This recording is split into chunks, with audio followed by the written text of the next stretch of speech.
Coming up next on Safety and Awareness Today. We visit the German Flats Veterinarian Clinic for some tips on what we can do during the spring thaw to keep our pets safe. The only good tick's a dead tick. Okay. Plus, what happens when someone gets hurt while skiing or snowboarding? We'll talk to the people that handle those injuries and see how they do it.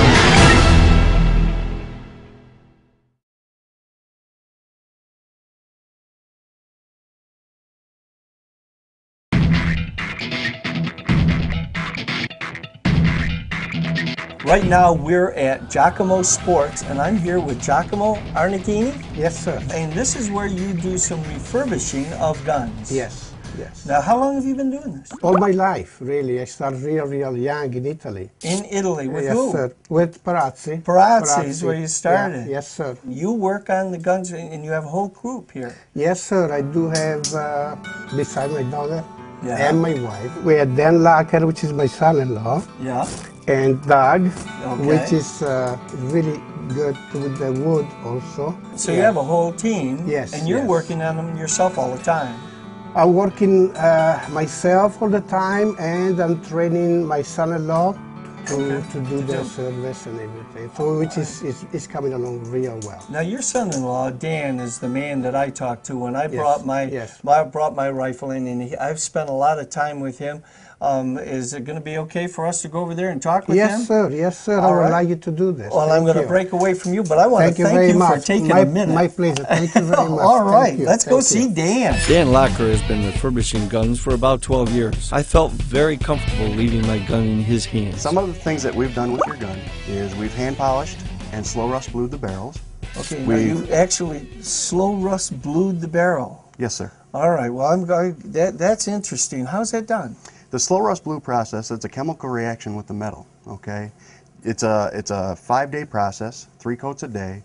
The barrel gets dipped into a water tank to agitate the chemical. Yeah. The chemical then gets polished off, and you're left with this fine European rust blue. That's amazing. All right.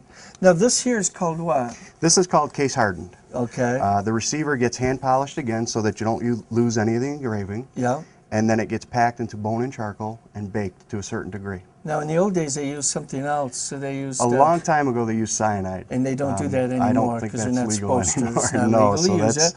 So this is really the way it's done, no matter where you go. Yes, sir. And it came out beautiful. Yeah, you did something with the stock, everything actually. Now, what's the stock? How do you deal What with we do with the stock is we strip the old finish, the old lacquer finish off. Yeah. And then my brother Doug takes over, and he strips it down, he refinishes it, and then what it is you put coat after coat on, and then you sand it off, almost like the barrels. You keep sanding it off until you get the finish that you've the desired finish. Okay. All right, it's amazing. Now, not only did you do all of these things with this rifle, and this rifle means a lot to me. This was bought by my grandfather. I learned things about this from you because you have a healthy background in knowledge regarding this. That my grandfather, I know, bought this in 1939 for my father, who passed it on down to me. It's a top and bottom 22-410, but I didn't know it was a lefty-righty. Yeah, this is kind of a unique design. What it is the top lever. On most break-open guns, it's designed for a right-handed shooter, meaning that the top lever pushes to the right and the gun opens up.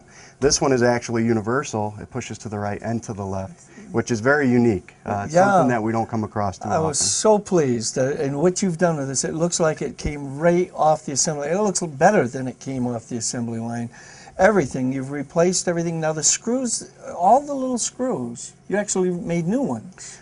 For yours, what we did was we touched up the old screws. We recut the slots so that they look factory new. Okay. Yep, and then if you can't find one, and if it's not repairable by any means, you can actually make them here. Yeah, then we have to fabricate them. So you do everything here by hand? Yep. Giacomo is very traditional in his methods. He is. He's a really super guy, and he seems very traditional. He's taught us the old school way where When you have engraving like this, if you don't do everything by hand, you get buff marks. Yeah. And when you polish stuff on a wheel, it really ruins the engraving. Yeah, you lose the little print Yes, sir. that's in there. And you have people bring rifles and guns to you from all over the country. They know Giacomo's here, and they know that he's passing the trade on. This is where to go. Yes, sir. He's really built his reputation. He's worked very hard. Very much so. This is awfully impressive. Well, look, we want to go over and take a look at you doing some of the stuff at the bench. Okay. But I'd like to be able to hold this. Yes, now sir. this is all this is done. Your baby. Oh my heavens, I can't believe this. This is just gorgeous what you've done, and it feels so good. Problem is, I'll probably never shoot this gun again now because well, I don't want. I know you tested it and shot it. But this is gorgeous. What a beautiful job. We tell a lot of our customers, you know, when they get the gun back like this, they're worried about taking it out and shooting it. Yeah. But it can be redone, you know. So don't worry about shooting it or getting a scratch on it. Oh, I don't want to ever get a scratch on it again. I think if I use any of my rifles, I'll use other ones. I won't ever use this one. I think this one, now that has been passed on down 3 generations, will now have a prominent place on, you know, in the showcase. So thank you so very much for what you've done and welcoming us here to see what you do and how you do it. Thanks. Thank you very much. It has been a pleasure to learn about the guns and what you do and to meet you. Thank you very much. Coming up on Safety and Awareness Today. Well, what they're doing, first of all, is try to assess in a very short period of time, you know, what the situation is, how serious it is to the patient injured. Safety and Awareness Today, sponsored in part by Dream City Mattress.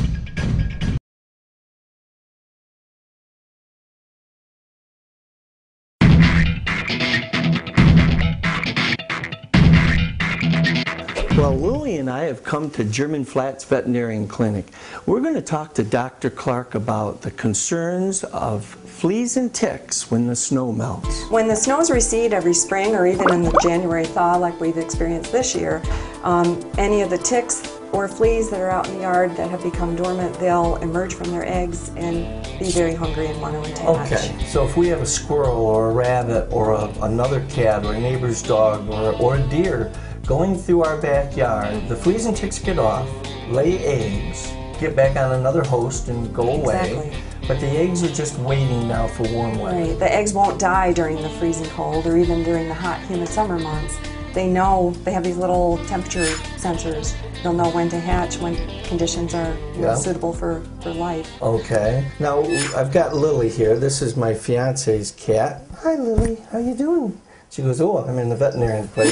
This is a little scary. But if Lily goes out into the backyard and it's the middle of winter and it hits 55 degrees, then she may bring some of these little pests back in with her. She may, and it's a common misperception. Some owners will say, well, my cat only goes out on a leash just occasionally. They'll still, I mean, they're out there waiting and they'll take their chances. The eggs are hatching. They're looking for a host, and they're going to hop on. And they'll hop on. And those, now the ticks will normally grab onto a cat around the feet and the ticks will sense vibration and sense warmth, and they'll feel the pet coming, or the human, and they'll climb to the end of a little branch or a blade of grass, and with little pinchers grab onto the pet. They typically climb on, attached to the hairs around the face or the feet, and then climb, and they'll wind up around the base of the ear or the neck, and near the collar. Okay, and that's typical for ticks. So if you pet your kitty or your dog around the face and the paws, you'll normally feel it. I like to tell people every night before you go to bed is, you know, give the cat a good massage and check everything all over. And if you find little lumps and bumps, kind of part the hair and get down to the bottom of it. And lo and behold, if you see this little, looks like a little growth, really. Yeah. You just see the abdomen of the tick. You don't see the feet or the head. Okay. You can either use just your fingers and a Kleenex or a little gauze pad over it to protect your hands, because you don't really want to get bitten or anything on yourself. Or we carry something called a tick twister, which is a wonder bar for ticks, if you will. Oh. Basically, you part the fur to expose the abdomen of the tick. Yeah. Slide this little tick twister or wonder bar down. You'll feel it attach under the tick and just pull it right off. And that feels pretty good to get rid of that tick. Wasn't anything there and you're all concerned. Yeah. Don't worry about it. It's just testing, just checking. All right. Now, Now, as far as the fleas and the ticks, they both regurgitate into the pet, so they carry some diseases with them. Ticks, everyone's familiar with Lyme disease that Yes. ticks carry, but ticks also carry some very nasty diseases, Ehrlichia, anaplasmosis, Rocky Mountain spotted fever, to name a few, all of which can be spread to our pets as well as ourselves. Okay. So that's another reason. The only good tick's a dead tick. Okay. So you want And to. fleas carry something. Fleas will carry something that's a threat for cats called Bartonella. And Bartonella is a disease that causes terrible mouth infections in cats, but it can also cause some very significant infectious arthritis in people, heart diseases, liver problems. So that's a concern too. Now, we can protect our cat and our dog. We can arm them before we let them out in the backyard. What are some of the modern ways? The modern ways are much easier. Over the years, years ago, we'd had to flea spray them or dip them. Now we have frontline Advantix and Advantage available. The way I like to use it on a cat is to part the fur.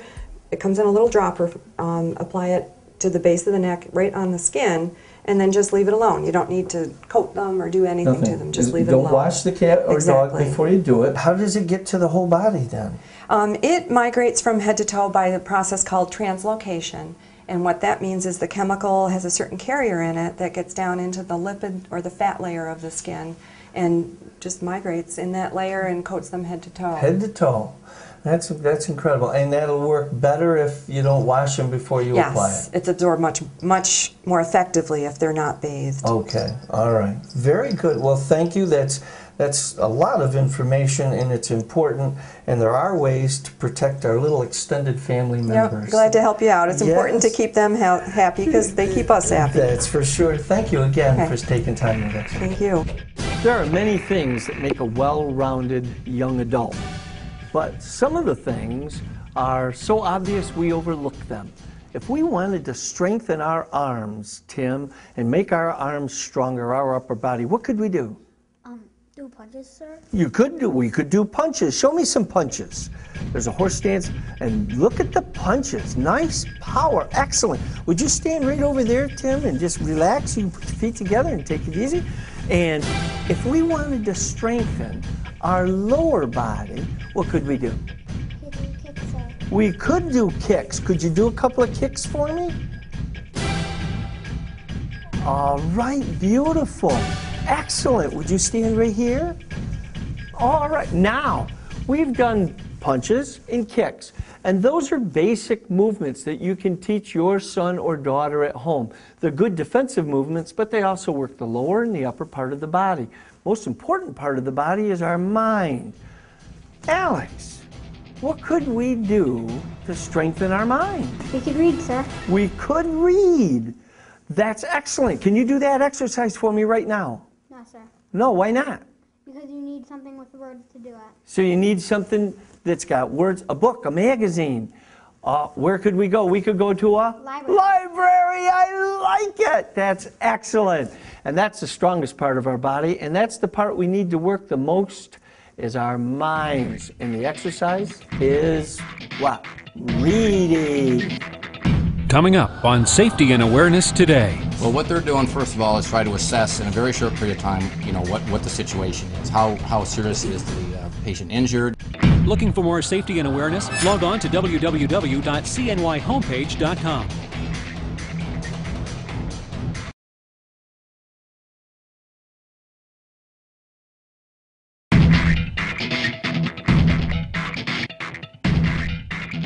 Skiing and snowboarding is a lot of fun, but if there is an accident, these are the people that you can count on to take care of you. We have 37 patrollers here at Woods Valley. 37 patrollers at Woods Valley, and sometimes, I mean, you have like 5 or 6 on the hill at a time, right? We always have 4 scheduled to be on the hill, Yeah. and then anybody else can ski as Join they in please. and Right. That's incredible. How long have you been doing this? 15 years. All right, what's the most common injury these days? We're talking right now 2007, 2008. What are we looking at? Wrists, shoulders, knees.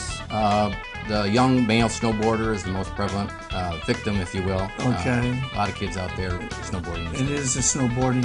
The elbow, now I understand the wrist falling back, falling forward. What's the shoulder one? Well, the shoulder will be if they fall forward or back and they reach out with their hands to stop themselves, or sometimes they can't get their hand out quick enough and their elbow hits first and it drives the shoulder up. And it drives the shoulder back, dislocates it, pulls it out of the scapula bone then, really is what it does. Now, everybody on your patrol unit, they're all skilled and trained? Yeah, we're all certified, OEC, Outdoor Emergency Care. It's a 40-hour, minimum 40-hour course everybody has to take to be eligible to be on the patrol. Okay. And then beyond that, we have to refresh every year. Every year we refresh for the OEC, and then we also refresh for CPR and AED training. All right. If we're talking there's an injury on the hill, and it's spotted or somebody is shouting, and so one of the patrol agents goes over, what basically is the first thing that happens? Well, what they're doing first of all is try to assess in a very short period of time, what the situation is, how serious is the patient injured, what might have happened. Was it a collision with a tree, with another person, or was it a simple, like he's fell down, twisted, and rolled a couple of times? That's the very first thing they do. Try to assess very quickly what the situation is, and then based on that, they swing into action. If they need help, they're going to call for another patroller. If they need a toboggan to transport the IP down, they'll call for that. If it's a serious injury, for example, if someone were unconscious, they're not talking, they're not sharing any information. If they're unconscious, it's an automatic ambulance ride. So if that's the situation, they're going to call for an ambulance, and then they're also going to call for the toboggan and oxygen, and the whole troops swing up for that. Swing up for that. Yeah. That's incredible. It's really quite a responsibility, and you have to stay alert. I mean, I think all of us, no matter what our age, understands the importance of a lifeguard at a swimming pool or on the beach. But you're lifeguards on all of these hill runs. Essentially, right. Yeah, and that's really what it is, and you're trying to keep track of where people are and if they've fallen just because they lost their balance and they want to sit for a minute, or if there's a problem. Right. Waiting to see if they move and get back up and smile. I mean, our job is to render assistance as needed and to promote a safe skiing environment. All right, and then you're prepping them, as you said, for the next tier of medical treatment. Right, our job medically is to stabilize the injury, do no harm, and move them very quickly to the next level of care as is needed. Now, many times they're coming down, we're just splitting them, it's a very minor injury, and they're just going to go home with mom and dad or go home on their own. Yeah. Or it could be something that's going to require an ambulance ride. And the ambulance would come here, and we ship them out to the hospital. Every patroller carries a pack, and in the pack are the staples of our injury: bandages, cravats, cling, 4x4, so forth, tape. And then in the toboggans, there's 6 toboggans on our hill. Each toboggan has a large bag on it, which has splints, traction splint, blankets, head blocks, cervical collars. Woods Valley is really quite well outfitted here. Very well. And every patrol would be that way. We're all part of the National Ski Patrol, so we follow their protocol. Oh, that's excellent. Well, now, I guess my last thing is, I do want to mention this. To do all of this, medical treatment, stabilizing, emotional stabilizing of a patient, you still have to be able to ski really well. Yes, you have to be able to ski. And we do a lot of that, too. We train every year for ski and toboggan handling. And basically, if you're on a ski patrol, you're doing it because you like to ski anyway. So we have some very good skiers on the patrol. Great. Well, I've met a lot of the members, and they really seem very pleasant and very positive. A lot of really good attitudes. Everybody here wants to help people. It wants to help people. It shows. Thank you so much for taking time with us today. You're welcome, Cliff. I appreciate it. Coming up on Safety and Awareness Today. If you saw a gun or a knife laying on the side of the road or in some bushes or trees, what would you do? Safety and Awareness Today, brought to you in part by McDonald's. I'm loving it.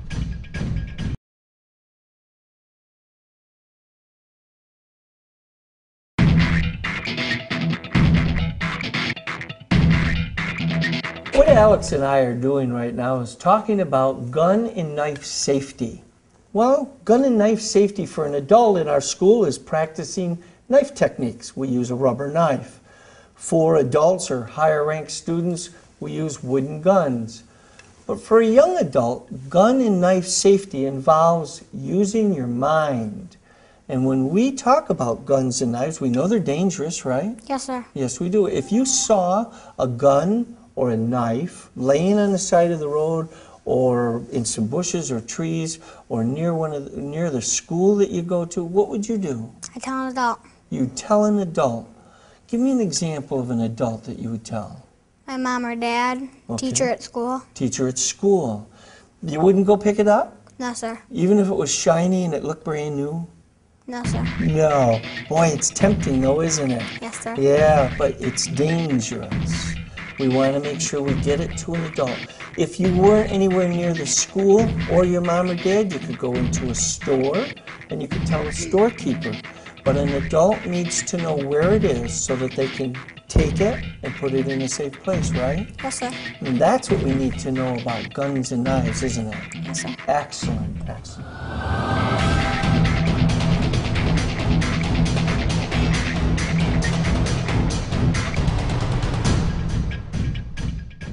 The Safety and Awareness Today show's in its second year, and we are looking for more ideas. If you have a job, an activity, or a sport that involves safety standards for you or the community, we would like you to write us and tell us about it. Write us at safetyandawareness@cnyhomepage.com. We'd like to be in touch with you and find out what we can do to make our community safer.